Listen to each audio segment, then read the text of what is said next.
wrap it up with Tate Sandell, Oklahoma's first ever Lou Groza Award winner, who's got questions or a question for Tate. We'll start on the far end. Jenny? Hey, Tate, Jenny Carlson with the Oklahoman. Can you just talk a little about the ceremony on Friday, what that was like to win the Groza and just be in that space? It was really exciting, having all my friends and family, my closest people around me. I mean, they're the reason why all this happened, and to be able to share that moment with them, it was really special. Next to Jenny, we'll go to Barry. Barry Trammell, Tulsa World. What's a kicker's mentality when he's on the sideline? His offense is moving the ball. It's wanting you want him to score a touchdown, but you also want, hey, let's stop right here. Let me kick a 55-yard field goal. Yeah, I'm serious. How does those? I'm sure both of those things are what you want. How do you balance those out mentally in the middle of a game? I just try to just stay as neutral as possible, and I enjoy watching the game, like watching football. So I just really just sit there, and when we kind of get close to that range, then I'll get one or two in the net, and then I just go back to watching. And if it gets that third down, third medium, then I'm kind of on a knee next to my coordinator and kind of just ready for my opportunity if it's called. If not, I'm never like, dang, I really wanted to kick that. It really doesn't matter. Like, in a good way, I just want the team to succeed and for myself as well. Okay, let's come first row, George. Hey, Tate, George Stoya, SoonerScoop.com. Does anything make you nervous? Like, is there anything? Because it doesn't seem like kicking is something that makes you nervous. I mean, there are nerves, but if someone tells you that they're not nervous, they're probably lying to you. But, it's just the amount of preparation that we've done during the week that, stacks that confidence and just what allows you to go out on the field and operate at a high level. And I think that how hard we make practice, it makes the games not as hard. And I think that's important. Secondly, I was told a story about how you used to sneak onto your high school football field to kick balls in the middle of the night. Could you walk us through how you started doing that? So my dad works at the school, so I would just take his keys and go out to the field. And I guess people started to, or like a couple of my buddies, like my buddy's dad is the police in the police department. He said he drove by. He was like, I don't know who that is, and he figured out it was me, and he would kind of mess with me about it every now and then. But I know it sounds so cliche, but I wanted to just get a little bit better, like every day. And if I could do that, I know not everybody else is doing that, and it wasn't for attention. Like, nobody knew I was doing it. That was just purely for me. And I'm just one of those guys where I need the 10,000 rep rule just to get better. And that was just the way I had to do it. Let's go second row, Tom. Hey, Tate, Tom Green, Sooners Illustrated. I know this is your first year here, but just what is it about Coach Deacon's approach that has just made this special teams unit so good across the board this season? I think he understands that it's a player's game, and the scheme that he equips us with it works every time. And he kind of takes the mentality of, you don't put a saddle on a Mustang and just lets us work. And it's just, when you don't put a limit on your players, our full potential can show out. And he and Coach Venables as well, they take that true into the team. Third row, Cliff. Yeah, Cliff Brunt, Associated Press. So you had a really good year last year, but obviously a great historic year this year. Are there one or two things that you can point to between last year and this year that elevated your game to the level that it's at now? I think Coach V's confidence in me this year, he said it whenever I got here, when we were in fall camp and I had a 61-yarder. Normally people would punt in there, but he threw me out there and said, I'm not going to put a limit on you. We're going to see what you can do.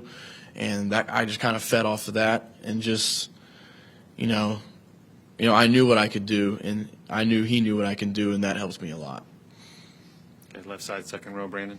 Brandon Drumbo, you insider. Just like you talked about, you've had a really good career, but this year in general, can you kind of 30,000-foot view, I know you still have games to play, but 30,000-foot view of what this has meant to you just this season, the goals, the dreams that you've accomplished at this point?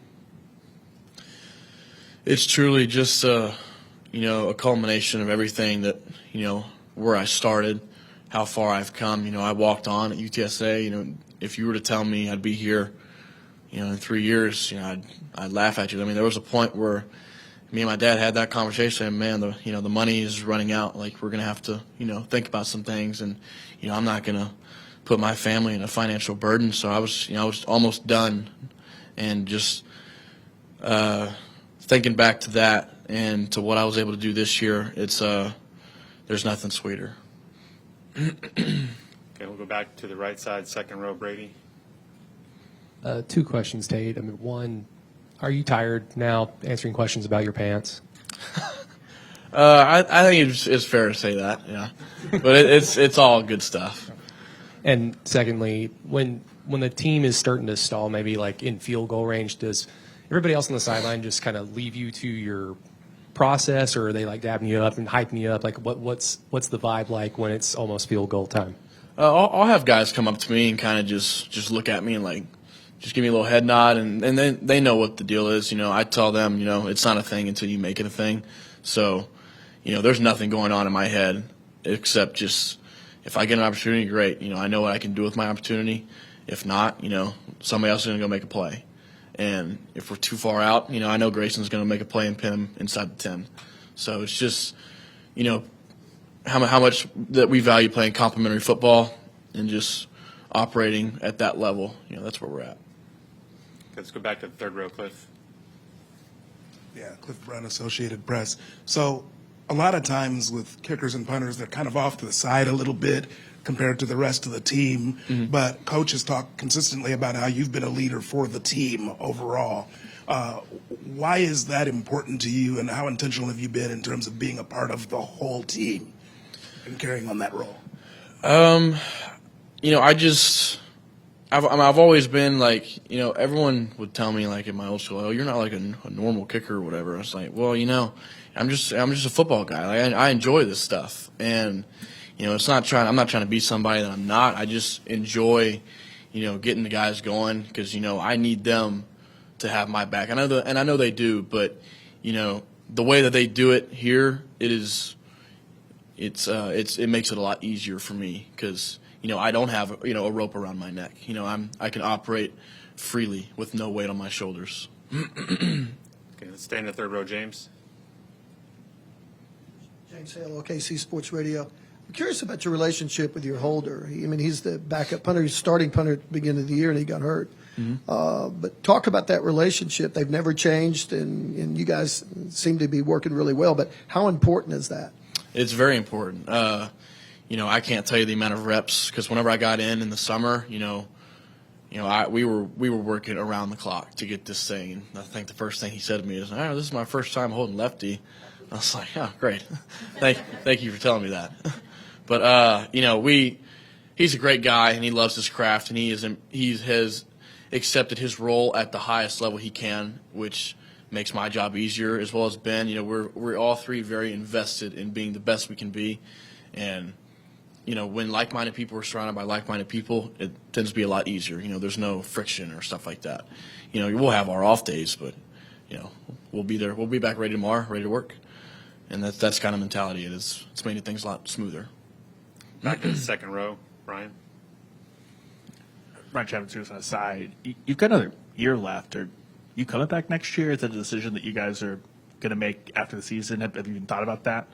Not really. I'm kind of just focused on, playing Alabama on Friday, but all those questions will be talked about with all my guys after this season. Any more questions? All right, thank you, Tate. Thank you, everybody. Thank you.